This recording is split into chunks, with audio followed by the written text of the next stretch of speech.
Hello everyone, you're listening to America Meditating Radio. We collect wisdom, inspire each other, and empower hearts on demand 24/7. I'm Sister Jenna, host of the syndicated America Meditating Radio. Join us as we talk one-on-one with leading experts who answer life's most compelling questions. Because in a world of uncertainty, we need answers right here, right now.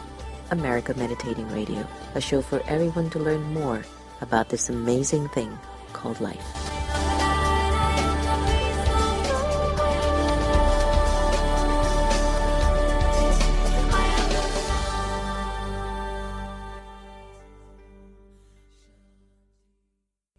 The Azar Foundation for Children of the World is an organization aimed to support women and children in need across the globe. We believe in empowering lives, strengthening minds, and providing programs that enrich health and education. The Azar Foundation was founded in 2003 and has been serving the world ever since. Visit us at our website at www.azarforchildren.org. That's www.azar4children.org to find out more information about our endeavors and join our mailing list.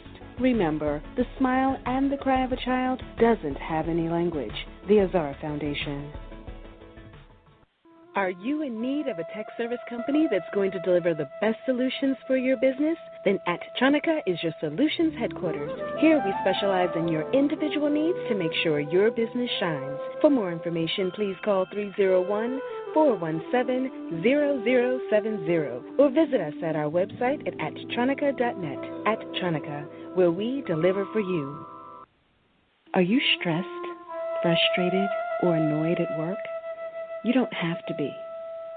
Soothe your mind and open your heart as Sister Jenna guides you through a peaceful, calming meditation that will prepare you to focus, be present, and most importantly, bring you back to your inner peace. The Meditation Museum in Silver Spring, Maryland offers a variety of courses and activities to make your life go a whole lot smoother. Located at 9525 Georgia Avenue, you will be able to experience the beautiful silence that's in the space. There are courses in Raja Yoga meditation, positive thinking, stress-free living, and personal development classes. For more information, call us at 301-588-0144 or visit us online at meditationmuseum.org.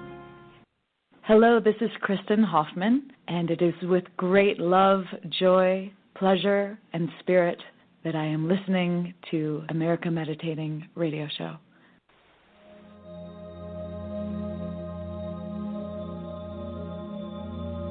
Rising above. Taking just a minute, I imagine stepping into a hot air balloon. The balloon slowly lifting up into the blue sky. Looking down, I see the picture of my life. Any problems seem so small. I take this moment to enjoy silence, peace, and to rest my mind. As the balloon gently descends, I return to my day with a quiet and peaceful mind.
Hello, everyone, and welcome to America Meditating Radio. I'm your host, Sister Jenna. Stay tuned. We're going to be having a wonderful conversation with Donald Altman, who is author of Clearing Emotional Clutter. It's a big issue nowadays. It always has been. We're also passionate in our own ways about how we do life, no? And sometimes it doesn't always go the way that we want it to, and then we get to witness within our own beings by the way that we react or respond to the situation. And so can you imagine doing that for a week or 2 weeks or a month or a year or 10 years or a lifetime or 5 lifetimes or 20 lifetimes, where we've been just accumulating a lot of unfulfilled feelings that they haven't been sorted through. And so they're just sitting somewhere there in the soul and just percolating in their own way. So today's conversation will definitely, I'm sure, give us some insight. But before we go to Donald, I have to tell you, everyone, we had the most beautiful evening at Busboy and Poets in Shirlington, Virginia, where we did the first conversation of Meditate the Vote. And many of the team members were there, and I have to tell you, it unfolded into something even more than what we had actually designed. And what we came away with was that Meditate the Vote was definitely a people's movement. It was something in which we as citizens, whether it's of a country, a land, or a home, or business, we're constantly voting, which means we're constantly making choices. And those choices are impacting not only our lives, but the lives of those around us. And so last night we had the most intriguing feedback from individuals who focused on the 4 core questions that we have offered everyone to percolate on, like how powerful are you to affect change, and how worthy are you, and how does your life model it? And so it's not about choosing a political side or presidential candidate for 2017. It's about us showing up and being a very, very big part of the story. And so please, dear friends, go to Facebook or Twitter, Meditate the Vote, and share with us some of your thoughts. Follow the page, but also go to americameditating.org and click on the events page for updates on what we are intending to do with this. By November 8th, we should be coming to closure. And of course, closure really doesn't exist. It just means the opening of a new cycle. So I'm really looking forward to seeing how that's going to unfold for all of us that's involved. Before I get Donald on the air, let's go into another little segment of our own inner reflection, letting go from off the grid into the heart. Breathe in.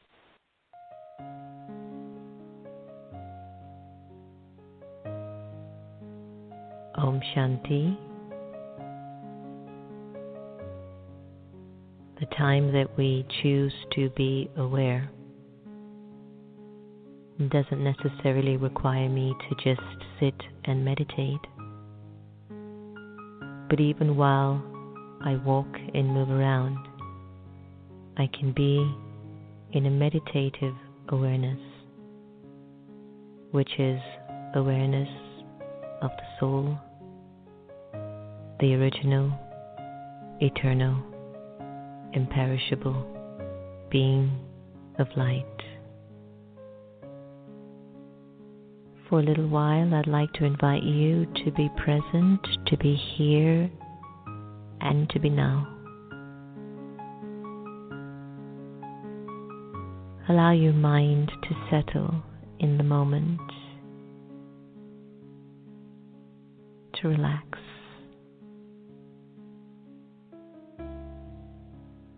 This meditation is about awareness. It's about becoming aware of your original and eternal self. It's about connecting to your truth.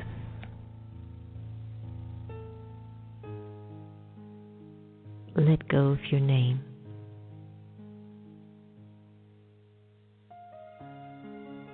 And observe yourself feeling nameless.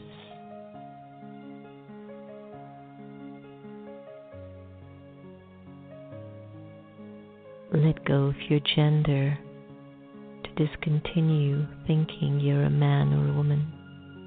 Let it go and observe how you would feel walking around without a gender.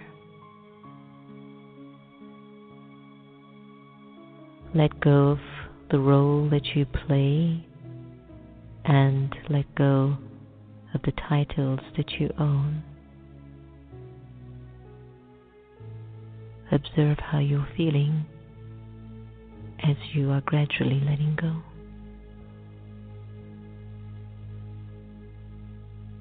Let go of your religion and put it aside just for now.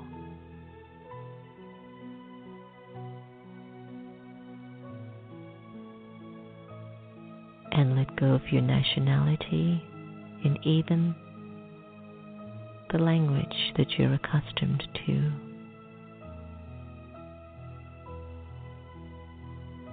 Imagine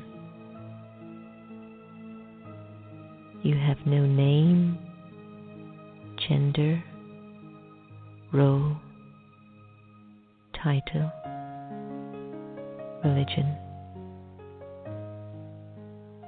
nationality, or even a language.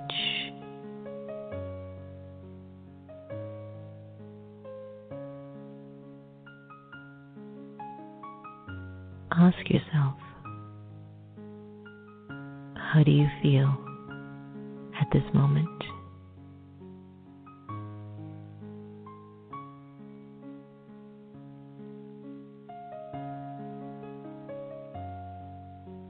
And in this feeling,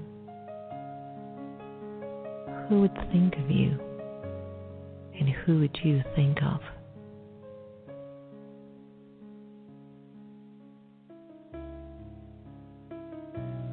The Supreme Soul would think of you, and you, the liberated soul, would think of the Supreme.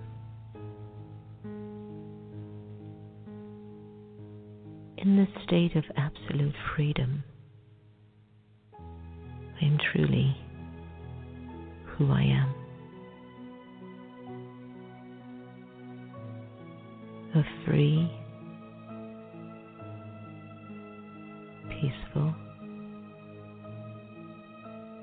pure, immortal, and eternal soul.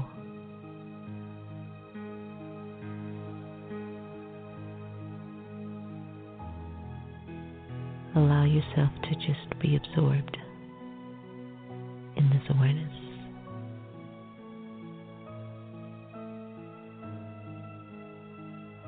At this time,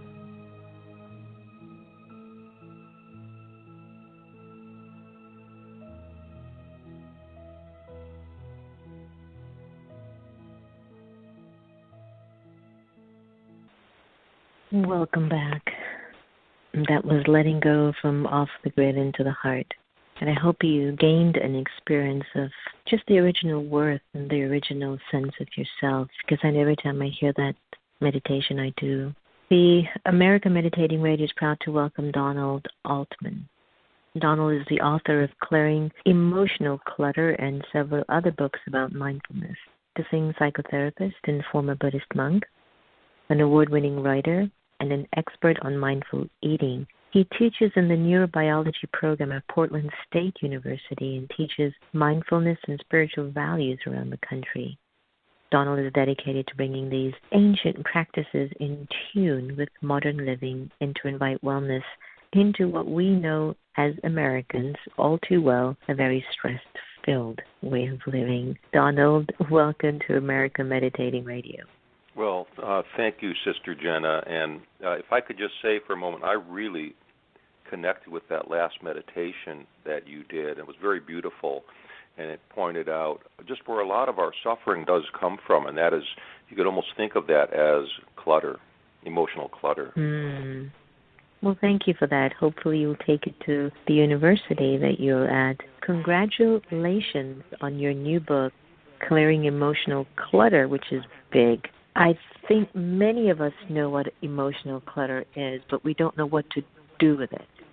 So I know, right? Is it as bad as we hear it? Is it like hoarding a lot of stuff, like what people do in houses? Is it the same emotionally? I think so. In fact, I think it could be a lot worse because you can see the physical clutter that hoarders have, and so you can actually, you know what you have to do about it to clean things up. But with emotional clutter, many of us have lived with it for years, and we may not even be aware of it because we can't see it. And it's become so ingrained and embedded in our thinking processes and actually in our brain, at the brain level. And it can come from many sources. It can come from our childhood, from our past, from our belief systems, from our culture. It can come from our anxieties, worries about tomorrow, things yet undone. Mm-hmm. It can come from the day-to-day wear and tear of the daily grind and stresses that people face. So it can come from all these different sources, and yet what happens is it fills our mind up. And I find it fascinating. Scientists have now said we could have as many as between 25 to 75 thoughts per second. Now, the Buddha thought we could have 3,000 thoughts per second. But if you went with that low range of just 25 thoughts a second, that's about 75,000 thoughts in the course of a day. And so I want your audience to think about this for a moment. How many of those thoughts tell you something profound about who you really are?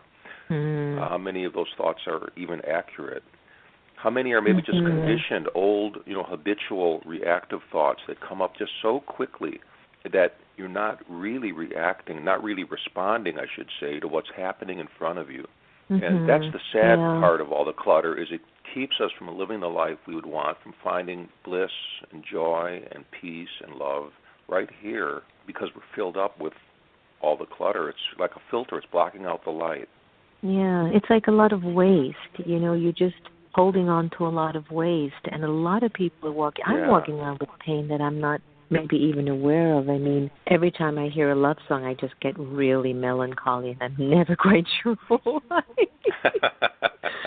But what I'm saying is that we are walking around with pain from various forms of trauma. And just this morning, Donald, I was thinking to myself, without the pain and without the darkness, I'm not going to learn something. I'm not going to find some passage or way of identifying myself. But yet, many of us hold on to that pain longer than we should. What is the reason for that? I think you're absolutely right. We can grow from that pain, and yet if we start dwelling on it, and we don't also see that there's something behind it, that wherever there's a shadow, there's also a light, right? Light and shadow. And I think the reason is it's our brain biology, that we have a brain that is wired to react and protect us. And it's a very ancient survival system. And so we can have a negative event happen that just takes a second or two, and our brain is wired to remember that a lifetime. Isn't that amazing? But yet, something positive, we see a butterfly or a bird or something pretty. Don't remember. We don't remember that. It takes a good 10 to 20 minutes of actually focusing on the positive, so it encodes in the brain in the same way that a negative memory does. And so it's almost like having to not let that default system, and it's really like a smoke detector in the brain. You could think of it that way. A smoke detector is always on, but if your smoke detector is always sounding the alarm and there's really nothing dangerous out there, and that's what happens to a lot of us. Our smoke detector gets triggered, and there's nothing really that's very threatening or dangerous to us. It can get triggered by hearing somebody say something we don't like, and we suddenly get defensive instead of opening and being able to enter a mutual sense of, trying to explore more deeply. So we protect and defend. So there's a lot of trauma and a lot of pain out there, and yet we are able to transcend it. And what I try to do in Clearing Emotional Clutter was to give people some practical tools, and there's a lot of meditations in the book as well, for helping them access the more spacious part of the mind, the mind that is beyond all these thousands of thoughts that we grab onto or that lead us in a direction that doesn't really benefit us, and how to get to that more spacious awareness place, and how to clear out the clutter by appreciating those in-between moments of life. Often we're so fixed on the future, on getting to point A or point B, but it's all a journey. We're all just moving through. and all of life is really an in-between experience. And how can we be okay with that? How can we open and accept and receive that in a tender and a kind of a way? And I have a joke to tell you, Donald. I was at an iridologist and the other day, and she didn't know who I am. And she's checking me, and she's going, "Oh, your third eye is opening." And I said, "Opening? Shouldn't that be opened?" And then she was saying, "Well, when I just look at you, I could see that you're pulled by a lot of people. So I think what's happening with it, it's opening and closing. And you're not sleeping. You know what I would recommend that you do is meditate." And I started laughing like a million little, I don't know, minions.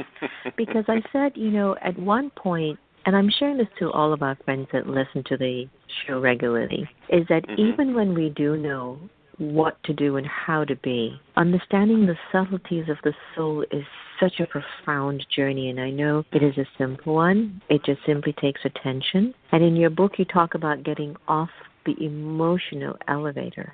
And I want to understand more what meant by the emotional elevator. Is it just the fluctuations, the ups and downs, or? Well, I think it's the emotional elevator can be seen as what we grab onto, what we cling to, what we want to have happen. And so something positive happens in your life, for example, and that's like somebody pushing your elevator up. You get that job, something positive happens. Somebody gives you a compliment and the elevator goes up, you feel great. Or maybe the opposite happens. You get a bad report from your doctor, you have a health problem, or somebody doesn't return your text right away, and you feel like you're being ignored, and the elevator goes down. And so here you are, your emotions going up and down throughout the day, and we all can relate to that, and it happens, and it happens often because things aren't exactly the way we want them to be. We want to have a sense of control, and yet life doesn't operate according to our demands. And so how can you get off that elevator? It could be exhilarating, chasing the highs, right? But over the long term, it becomes exhausting and tiresome to have to do that. So how can we find a place of equanimity where we can be at peace with the highs and the lows and not need to chase those highs or avoid the lows? And so I actually have a meditation for helping people get off that elevator by just expanding their awareness and noticing the space between the thoughts, this little space, and start to become aware that this space exists. And what I loved in your meditation was how you were helping people do that by dropping different parts of the identity, the I, the me, the my, the mine, that we can get stuck in this egocentric point of view. And that's where a lot of our pain, a lot of our suffering comes from. A lot of our emotional clutter comes from that. So I find that this kind of spacious awareness, if I take a bucket of paint, say I have a bucket of red paint, and I toss it into the air, it doesn't paint the air, does it? And the air is like our spacious awareness, right? That paint doesn't taint it. And that's like our thoughts. They really don't taint that awareness. And we can start to cultivate that awareness and know that it's with us all the time and not get stuck on grabbing onto all of those different thoughts that come up. We're not trying to stop our mind from thinking. I also like to tell people that. I mean, that's what the mind does. It has all these thoughts. But you could think of those as mental sensations as opposed to some truth about myself. As a psychotherapist, Sister Jenna, I would often write on a whiteboard in my office, thoughts are not necessarily facts. Most of the time, they're not even close, right? So it is important to get off that elevator and to kind of develop this sense of equanimity to the highs and the lows. I agree. One of the things, and I'd like if you could talk to this, Donald, is our ability to listen to ourselves. You might say listen or hear or pay attention or be a witness or observe. It could be just that we're in such a fast-paced culture.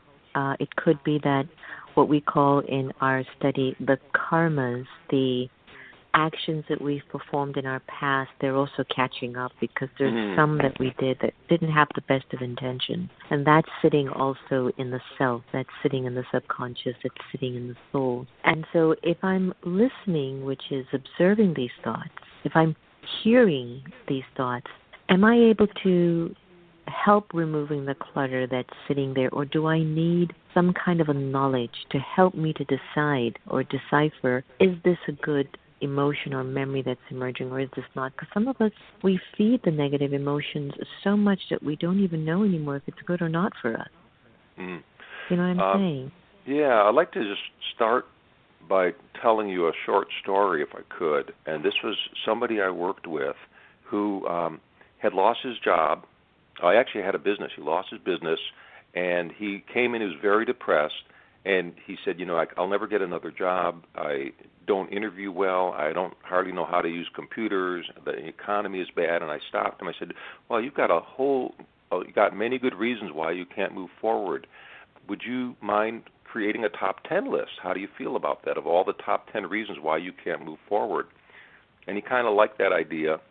When he came back to see me, he pulled out his list of the top 10 reasons, but he stopped me first, and he said, oh, you know what? He said, something happened when I created my list and I looked at it. He said, I realized that this is how my mother thinks, and I don't want to think like this anymore. So he had started the process of, by writing the thoughts down, starting to look within and notice that maybe these weren't his thoughts. He had learned a way of perceiving and experiencing from his family. And so I think one very important thing that we can do is to start to use attention and awareness to just observe in a very neutral kind of a way, observe our thoughts, and just to get to know them better. Make friends with the mind is what I call it. And because we're so connected with technology nowadays, I use a technology metaphor which I call inner Facebooking.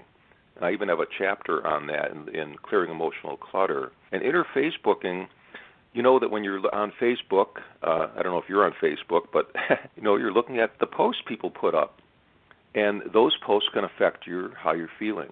And yet there's a second Facebook, the inner Facebook, the mental posts that we all put up all the time. So I want people to start thinking about those as Facebook posts. And what are your posts saying? How do they make you feel? Are they supportive? Or maybe they're saying, I'm not good enough. I'm inadequate in this area. Or I don't compare well. Look at the vacation other people are taking. We all have a whole second experience of what's coming up in the mind. And so research has actually shown, this is fascinating, that if you notice your thoughts and your emotions and you're able to just name them, so you say, I'm experiencing anger here, I'm experiencing sadness or grief, that when you're able to name it, you're actually processing it from a different part of the brain. There's what I call the mindfulness module in the brain. There's a part of the brain that is able to have that spacious awareness. It's actually wired into us. It's funny because I remember when I was in the monastery, I had the wonderful monk Uthilananda from Burma who once said to me, he said, mindfulness is free. We are born with it. And I think about how beautiful that is that we have it. We just need to activate the part of our brain that can bring us into that place. And it does take some practice, but even a few minutes a day. And that's what I loved about even just listening to your program can help somebody start to change their wiring of the brain and change how they start to pay attention, which will change how they think and act in the future. So it's wonderfully empowering to think that just by observing our thoughts, we are rewiring our brains.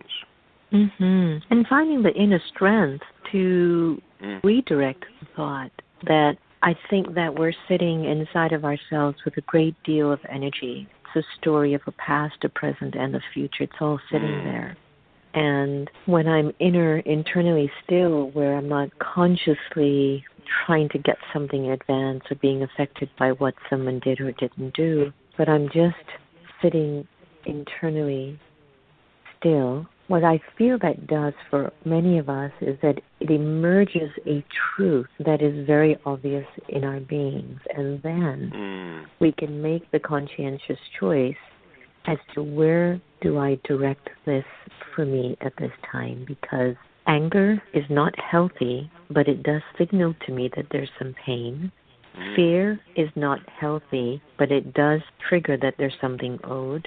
And so I think that when we find that inner strength and courage, it might help us to really move on more and guide our lives more so that we can stop hearing these horrible stories or live through a lot of our loved ones just going through very horrible experiences, you know? Yeah.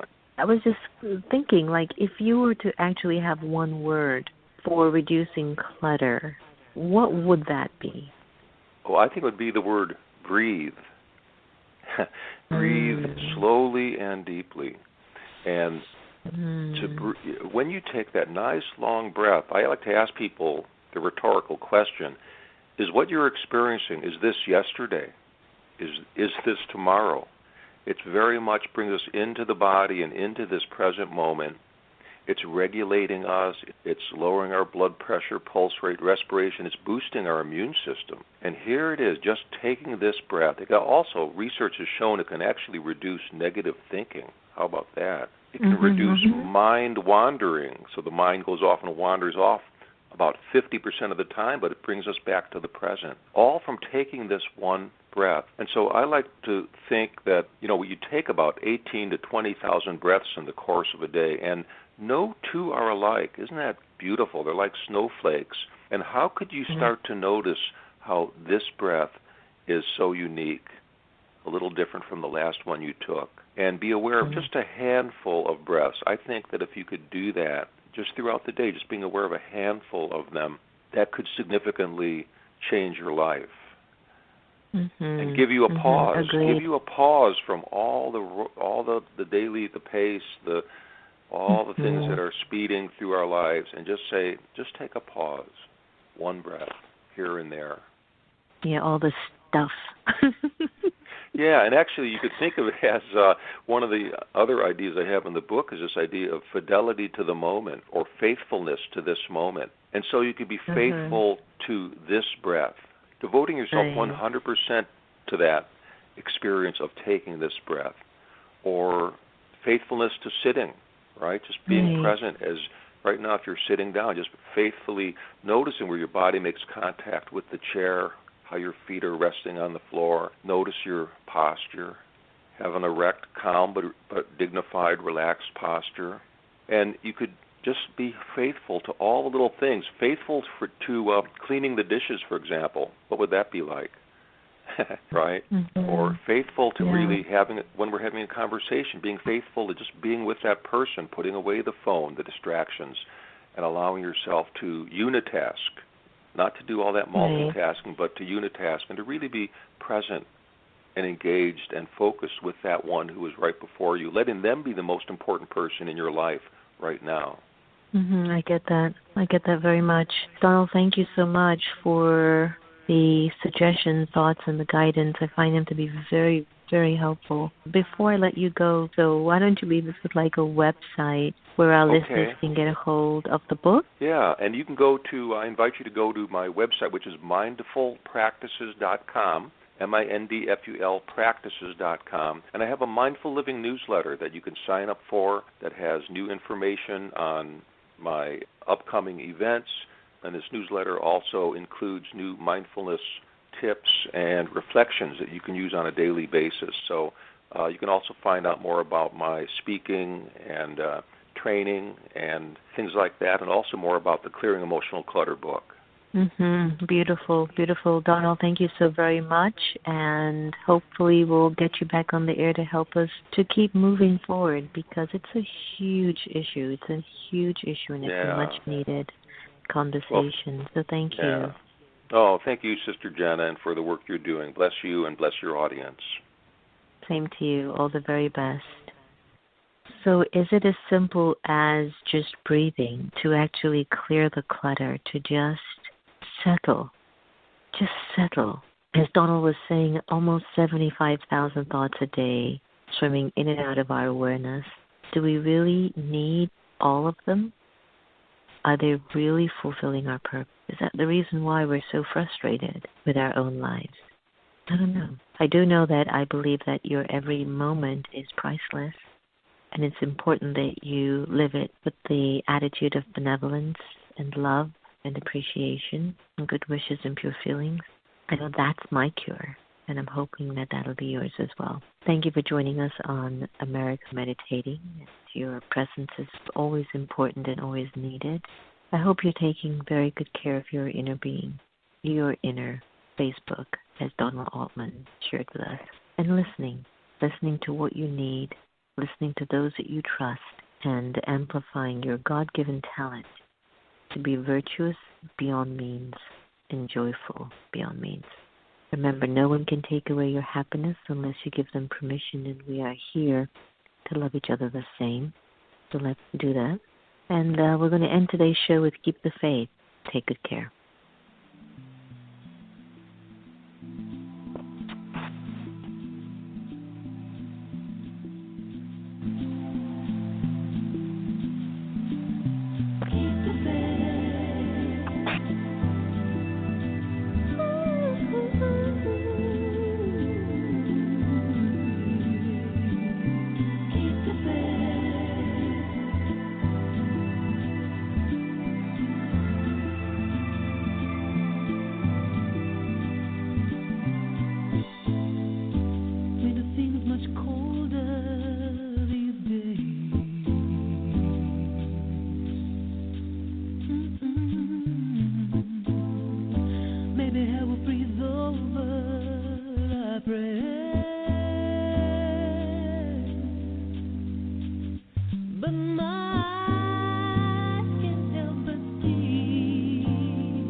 Where they keep hope alive.